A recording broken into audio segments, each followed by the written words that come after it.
Hello po mga kababayan, si Dante Maravillas, Bicolano vlogger, broadcast journalist from Albay. Kumusta kayo mga tukang, mga manoy, mga manay?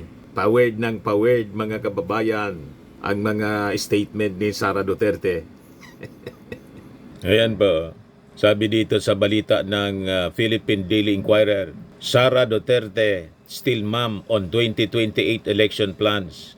I might get killed. Baliktad po mga kababayan talaga yung lahat ng sinasabi ni Sara Duterte. Pinalalabas yung dati niyang narrative na may mga gustong gumurgor daw sa kanya. Pinalalabas may banta sa kanyang buhay. Siya po yung malinaw na nagbanta. Siya yung nagbanta sa ating Pangulong Bongbong Marcos, kay Lisa Marcos at saka kay Martin Romualdez. Pagkatapos, ang script naman niya nang tanungin mga kababayan ng mainstream media kung ano yung plano sa 2028. Baka niya ako mapatay. Delikado ito mga kababayan na mga statement. Baka sa mga susunod na araw may mangyaring ambush me para isisi sa ating administrasyon, sa ating Pangulong Bongbong Marcos, or kay Martin Romualdez na kinakamuhi mga kababayan ni Sara Duterte. That is possible. Mga kababayan, yung ambush me, may history na po siya na ganong uri ng kwento. Ang sabi, may gustong pumatay daw sa kanya. Nung tanungin siya kung ano nangyari doon sa marka sa kanyang piklat sa kanyang lieg, may gustoan niyang gumurgur sa akin, pero hindi sila nagtagumpay. Kung may nag-attempt sa kanya, sabi nga natin mga kababayan, bakit walang report sa PNP or sa NBI?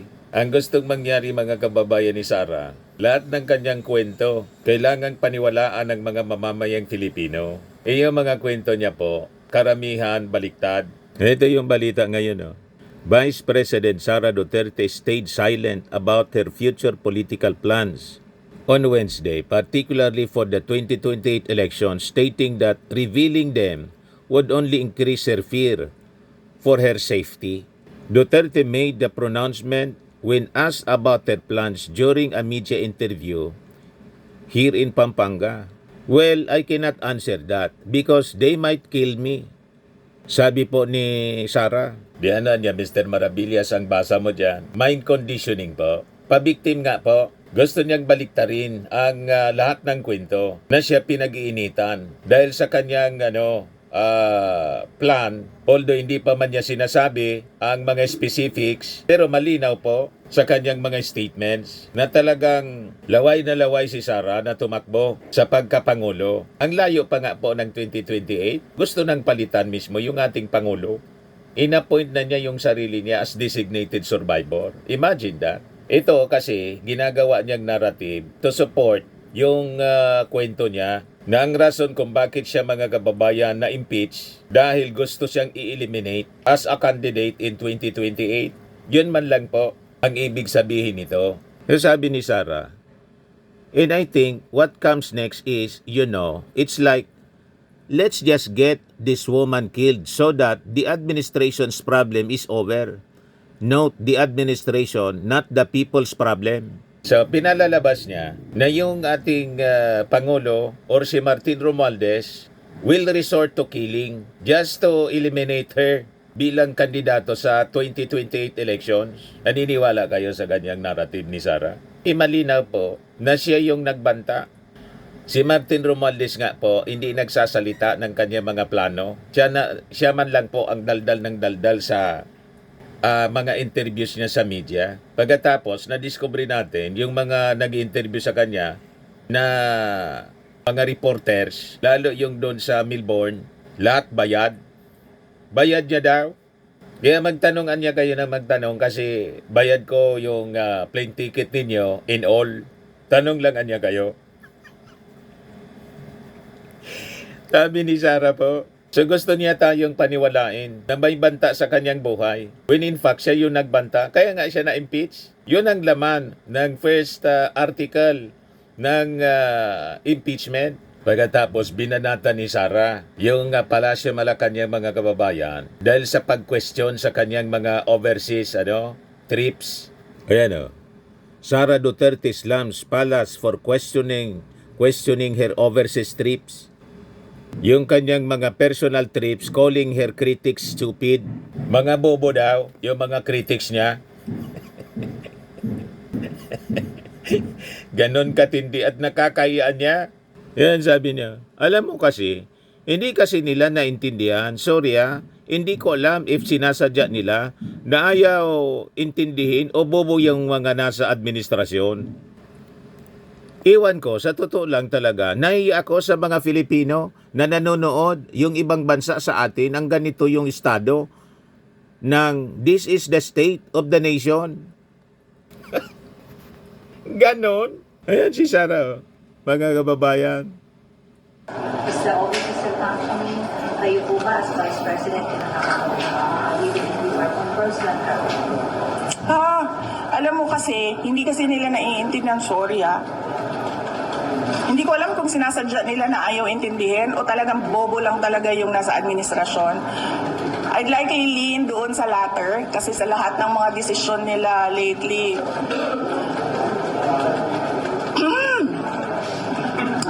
ay, alam mo, sa totoo lang talaga, nahihiya ako as a Filipino ba na nanonood yung ibang bansa sa atin and ganito yung estado ng, this is the state of the nation. She has that gal, mga kababayan. May kapal siya ng mukha. Nasabihin ng ganon na nakakahiya na daw ang ginagawa ng ating administrasyon. What about yung kanyang ginagawa? Alin yung nakakahiya? Yung ginagawa ng ating Pangulo na poros official trips ang ginagawa? O yung kanyang mga personal trips, mga kababayan, na hindi na nga siya makapagtrabaho? Alin yung nakakahiya? Ang nakakahiya, mga kababayan, ito. Nasabi ni Attorney Bocoy, spokesperson ng House Prosecution Panel, House Prosecutors, never pa niya na nangyari ito sa kahit anong bansa na ang vice-presidente niya pinagbantaan, direktang pinagbantaan ang presidente, the sitting president, the first lady, at saka yung kasi ng ating Pangulo, si Speaker Martin Romualdez. Kaya niya, sabi ni Attorney Bocoy, kailangan talaga ang accountability dito. Ito po ang nakakahiya talaga, mga kababayan. Huwag kang mag-alala, ma'am, sa security ko. Kasi may kinausap na ako na tao. Sinabi ko sa kanya, kapag pinatay ako, patayin mo si BBM, si Lisa Araneta, at si Martin Romualdez. No joke. No joke. Nagdilin na ako, ma'am. Pag namatay ako, sabi ko, huwag ka tumigil hanggang hindi mo mapatay sila. And then he said yes. Yan ang nakakahiya. Tama po, mga kababayan? Di ba yun ang nakakahiya? Pagkatapos, binabaliktad ni Sara Duterte ang narrative. Pinalalabas niya, may banta sa kanyang buhay. Gusto siya talagang i-eliminate para hindi makakandidato sa 2028 presidential elections. Yan I might get killed. May ganon na narrative, mga kababayan, si Sara Duterte. Kaya pag may nangyari in the future po na insidente na may nag-attempt sa kanyang buhay, may nag-ambush halimbawa, huwag tayong maniwala. It could be ambush me. Minamindset na po tayo. Kinokondisyon na yung ating isipan na may magtatangka sa kanyang buhay para lang siya i-eliminate. Kasi yun ang kanyang kwento, mga kababayan. Dahil sa final na impeachment complaint laban sa kanya, pinalalabas niya, it is politically motivated. Yan sabi niya, I am the frontrunner in the presidential race in 2028. The survey shows that. And I think they want to eliminate the frontrunner. Yan sabi sa report ng News 5. Politically motivated. Muling iginiit ni Vice President Sara Duterte na politically motivated umano ang kinakaharap niyang impeachment process. Sa isang panayam sa Russian state media, sinabi ni Vice na ginigipit lang umano ng Administrasyong Marcos ang kanyang pamilya. They think that if they take out former President Duterte, they will weaken me because it's one brand, it's one family. Yan ang pang-cover niya sa kanyang mga ginawang kasalanan. Paano naging politically motivated, mga kababayan, ang pagpapanagot sa mga kasalanan kanyang ginawa? Kung hindi man po niya yon ginawa na mga kasalanan, walang impeachment complaint sana na final sa kanya. Kaya tama itong post ni Gary Alejano, dating Magdalo representative po. It's not a justification to evade accountability anya. Clear mo muna ang issues laban sa'yo sa impeachment hearing. Bloodbath sabi mo, iwas ka man ng iwas. Sinupalpal ni Gary Aliano mga kababayan si Sara Duterte. Sabi mo, anya bloodbath, pero iwas ka ng iwas.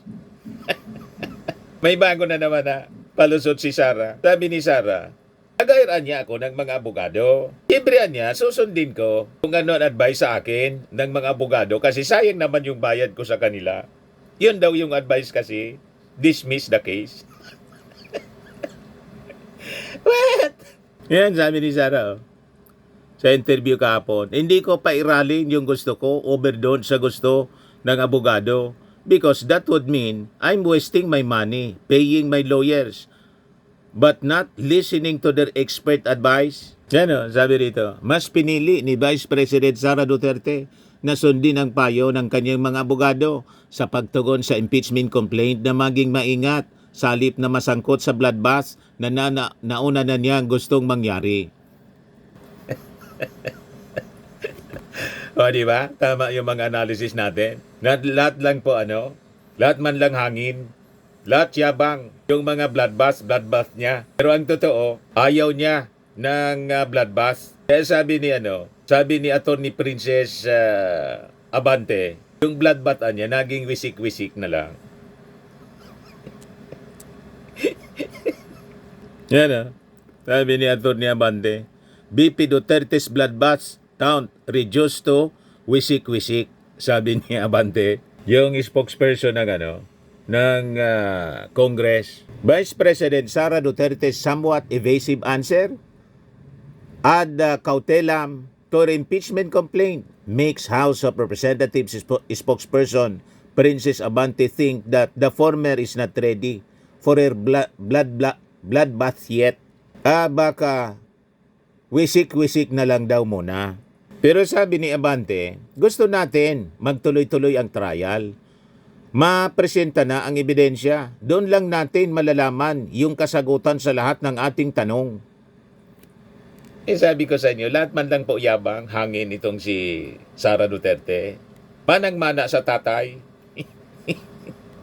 Di ba? Ngayon, sabi naman ng 31 million movement, ang cringe naman ng character development sa totoo lang.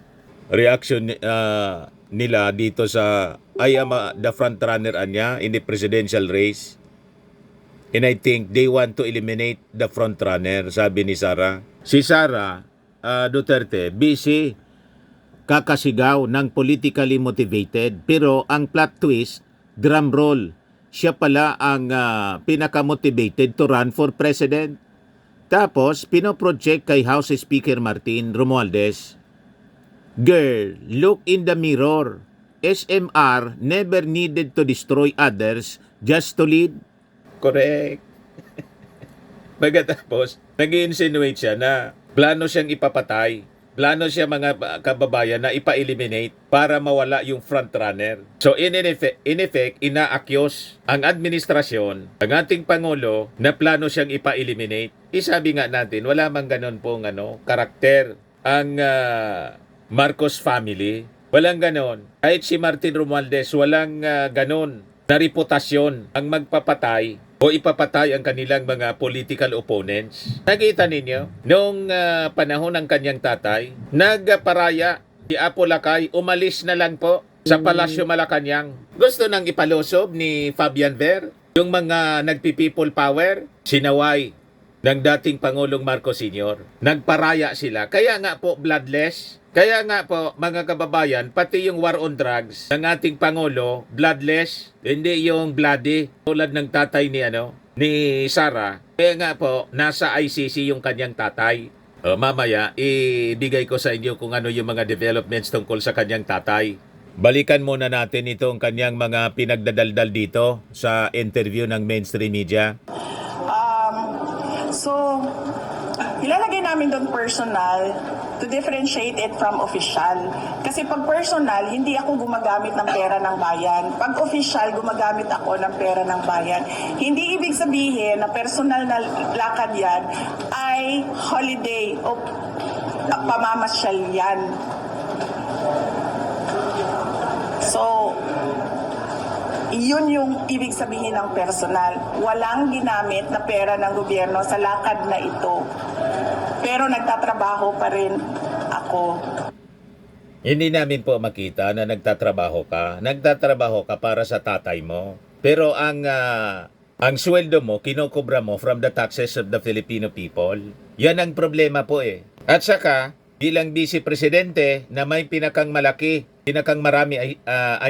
na mga bodyguards, malamang sa malamang, yung gastos ng mga bodyguards po ninyo charged to the office, the budget of the office of the vice president.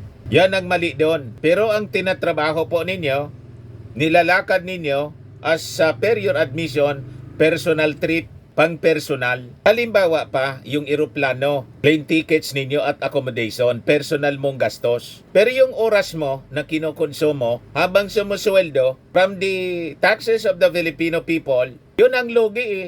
Walang kapalit na serbisyo. Yun ang punto doon ng Palasyo Malacanang ni Jose Castro nang sabihin niya na sana naman anya para sa bayan.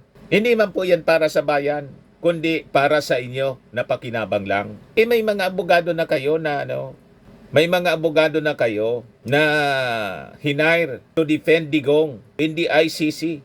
Ano pa yung kulang? 'Di ba? Magaling yung abogado ninyo. Kaya lang ni-lecture ni DOJ Secretary Boyeng Rimulya. Yan sabi ni Boyeng Rimulya dito sa report ng abogado.com.ph. Boyeng Rimulya to Kaufman, be careful with your words. You may have admitted Rhodes' guilt. Yung diniscuss natin last week, yung request for interim release ni Digong. Sa sulat mga kababayan ni Attorney Kaufman, inamin yung krimen. Nilaglag. Nilaglag yung client niya mga kababayan. Kaya sabi dito ni Secretary Rimulya, dito sa balita, Rimulya has called out a lapse on the part of former President Rodrigo Duterte's defense counsel, Nicholas Kaufman, over his choice of words in a plea to the International Criminal Court for interim release. The controversy stems from Kaufman's June 12 request to the ICC seeking temporary freedom for the 80-year-old Duterte. Sabi kasi mga kababayan sa request, that the former president is not a flight risk, would not endanger proceedings, and notably, would not continue to commit crimes. So ang ibig sabihin, inamin mismo ng abogado ni Digong na nag-commit ng crimes talaga. Yung kanyang kliyente would not continue to commit crimes. You see? Talagang nasisilo sa bibig mga kababayan. Nauli sa bibig ang isda. Ito na ang ebidensya na maging yung defense counsel ni Digong inamin na talagang nakagawa ng krimen ang kanyang kliyente. Napakalinaw. Would not continue to commit crimes. That last part raised red flags for Malacanang and now Rimulya, who both suggest the wording anya could be interpreted as an unintended admission of the crimes charged. Hoy, Secretary Boyeng, ba't pinagsasabihan mo pa? Hayaan mo na. Parang nag-abogado ka na rin. Huwag kang mag-abogado sa akusado. Di ba kayo yung nag-deliver sa kanila? O sa kanya? Kayo nag-deliver? Kasama ka sa inaakusa ni Amy Marcos na nagplanoan niya. Huwag mo nang advisean. Diba? Sabi ni Rimulya, as lawyers, we try to be careful with the words that we use. It might be a subliminal thing that they use the phrase, will not continue to commit crimes, he continued. The remark echoes the palace stance that Kaufman's statement implicitly acknowledges past misconduct. Huling-huli na po sa bibig, may admission, mga kababayan. Kaya mahirap talaga po na makalusot. Ma-acquit si Digong. Yung mga ebidensya, galing mismo sa kanyang bibig. Parang si Sara Duterte. Kaya si Sara, yung mga abogado, susundin ko yung yung advice ng aking mga abogado. Hindi yung bloodbath ko. Kasi binabayaran ko sila. Ano pa niya ang silbi ng bayad ko sa kanila?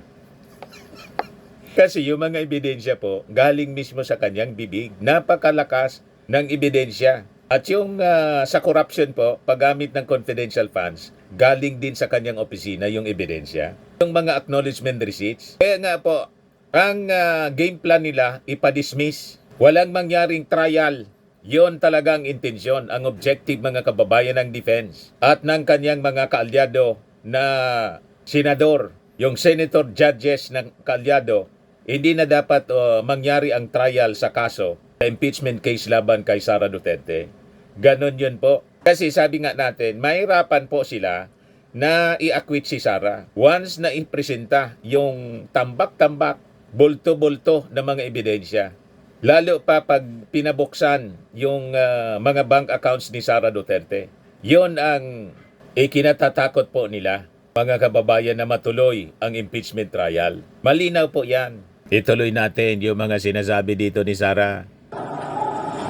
Sa official, ginamit namin ang pera ng gobyerno para sa lakad na ito, para sa trabaho namin sa Office of the Vice President. Yun. Hindi ibig sabihin na personal ay namamasyal. And so, yes, nagpapasalamat kami sa Filipino community ng Australia and nagpapasalamat kami sa Australian Police sa kanilang pagtulong-tulong para mabuo yung Free Duterte Now rally doon sa Melbourne.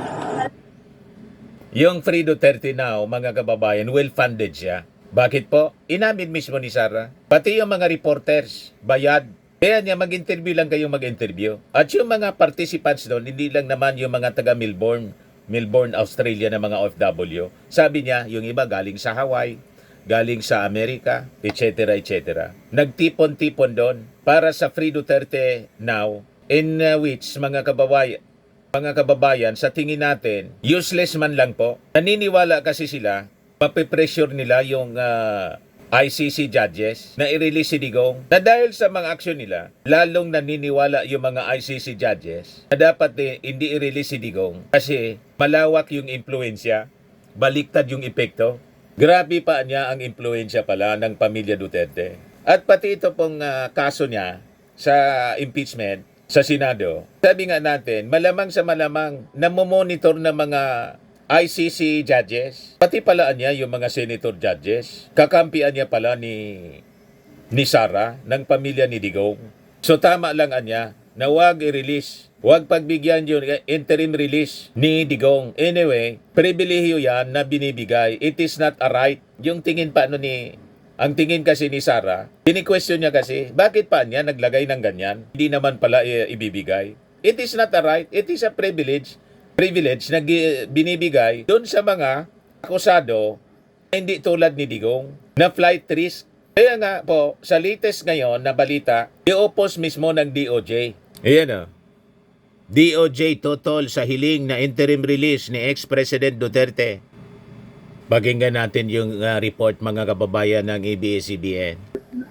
Tutol ang Department of Justice sa pagbibigay ng interim release kay dating Pangulong Rodrigo Duterte. Ayon kay DOJ Secretary Jesus Crispin Remulla, bukod sa hindi tama ang hiling ng Duterte, hindi biro ang pinagdaanan ng pamahalaan ng Pilipinas na ilipat ang dating Pangulo sa The Hague para harapin ang kanyang mga kasong crimes against humanity kaugnay ng drug war. The case should be heard as soon as possible. But, there may be more harm than good that will come out of it if this is granted by the court. So I think it's better that we just hear the case with him present in the proceeding.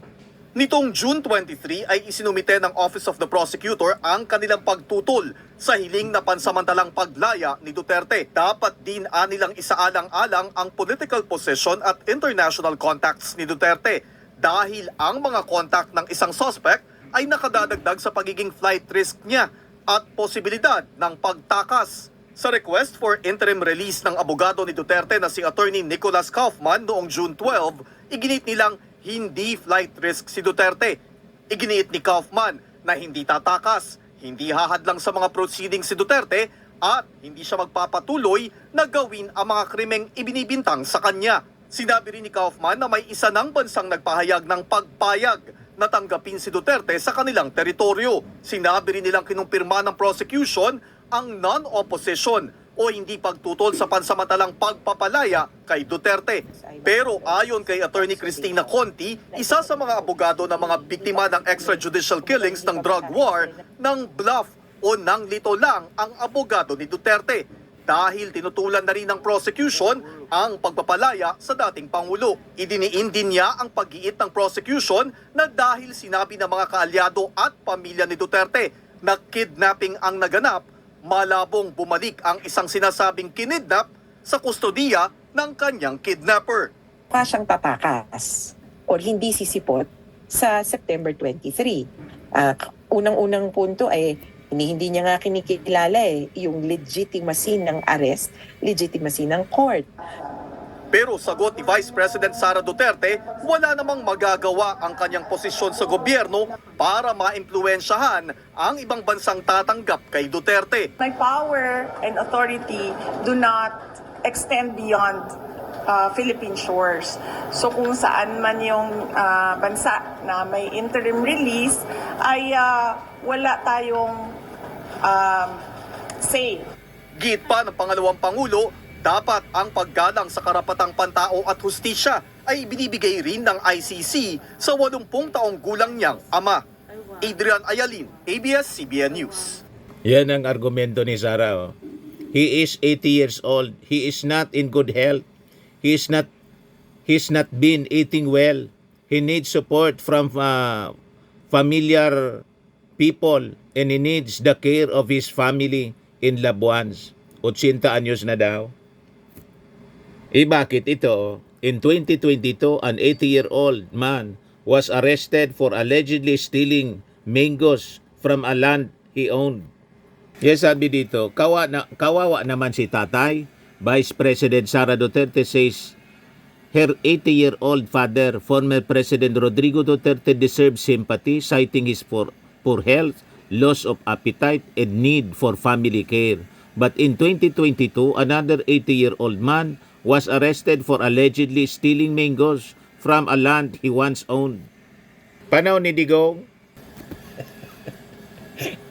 wala silang pakialam pagdating sa mga mahihirap. Pero pagdating sa kanyang pamilya kay Digong, may pakialam siya. Kawawa naman. Pero yung 80-year-old, parehas yung edad sa kanyang tatay na nakulong sa pagnakaw ng mangga sa lupa na dati niyang pag-ari, kulong.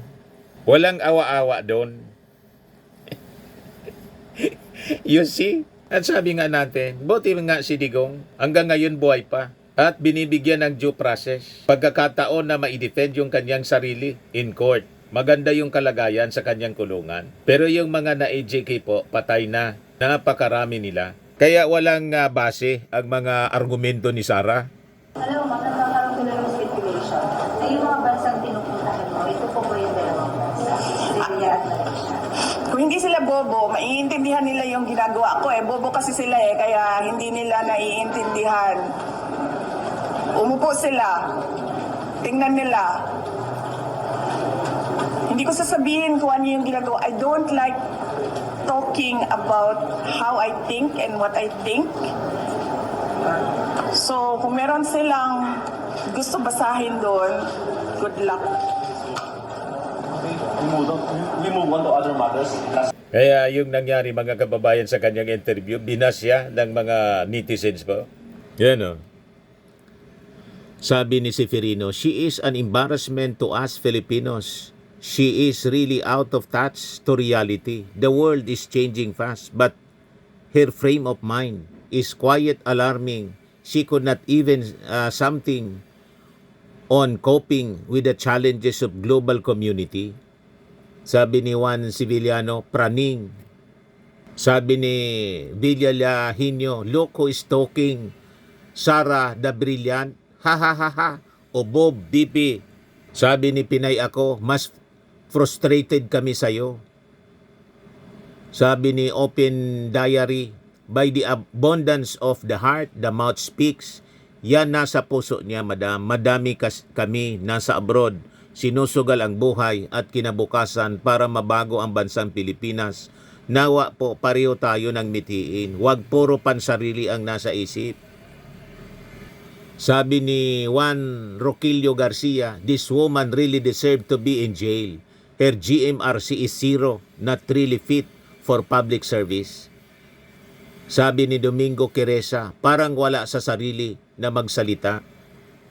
Sabi ni Cristina Halili, kapal.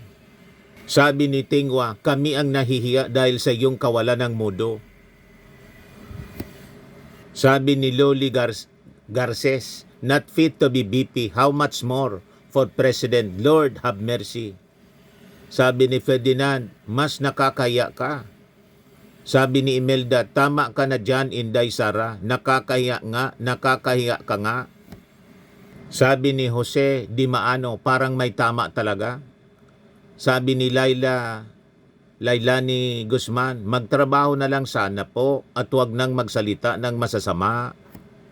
Sabi ni Adnilem, Sara, what have you done so far for the good of the Filipino people? Name one before you criticize the current administration. Where you are part of it, ask first yourself what you have done for the last 3 years that improved the life of the Filipino people. Sabi ni Sally Dali, mas nakakaya ka, lukarit ka. Sabi ni Jaig, lutang ba siya? Masahol pa sa lugaw. Kung bobo ang admin, ay ano ang tawag sa kanya? Minsan nakakalito kung may sapi ba siya dahil sa sobrang pride niya or may saltik ba siya. Di nakaka-vice president ang mga kilos at pananalita niya. Sobrang nakakaya bilang Pilipino na ganyan ang asal ng isang vice president. Hindi kagalang-galang, mga DDS na lang talaga ang naniniwala dyan. Hopeless case na siya. Sabi ni Agustin Morales, good luck Mary Grace Piatos. Sabi ni Malu Manikis, mas gumanda sana ang buhay ng Pilipino kung hindi mo winaldas ang milyones na pera, kung nagtrabaho ka mabuti sa DepEd as DepEd Secretary. Sabi ni Josephine Cervantes, hindi na kailangang magpaliwanag kasi action speak louder than words. Sabi ni Rusty Manalo, Mary Grace, Sara Piatos, balik mo ang mga ninakaw mo. Sabi ni Eboli Sebol, sobrang stress na si BP Sara, kakaiba na, kinikilos niya. Sabi ni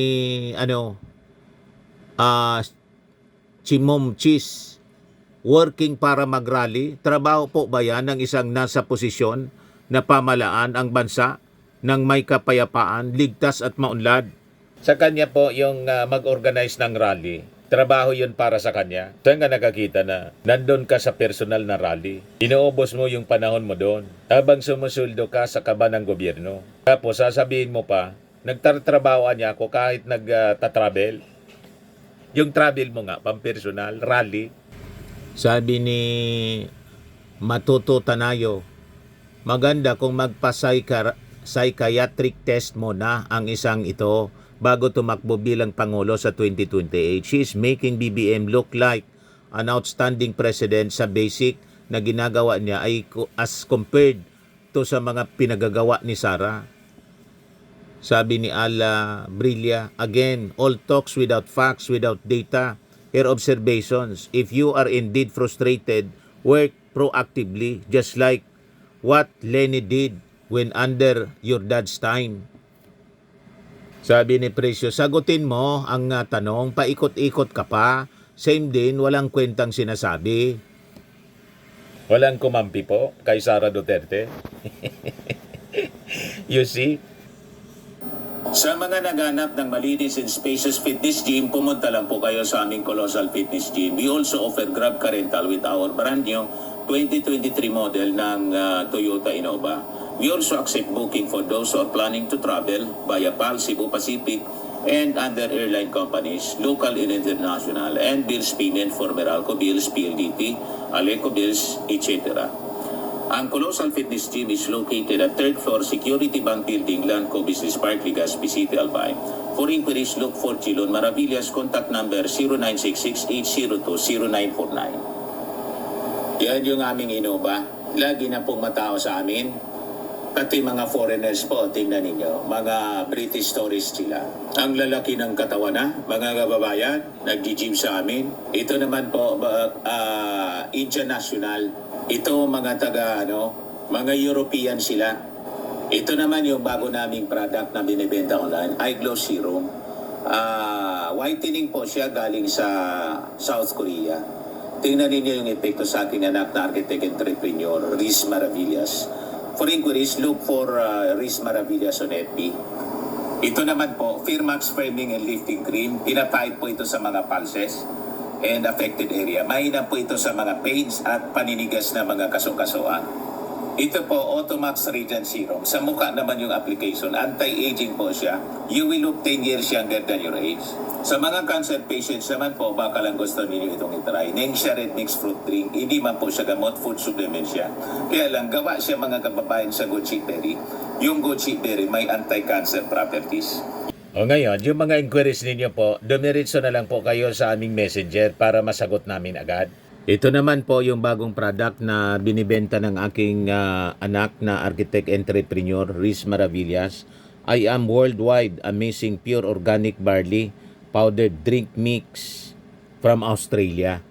Endorsed by actress Maritoni Fernandez.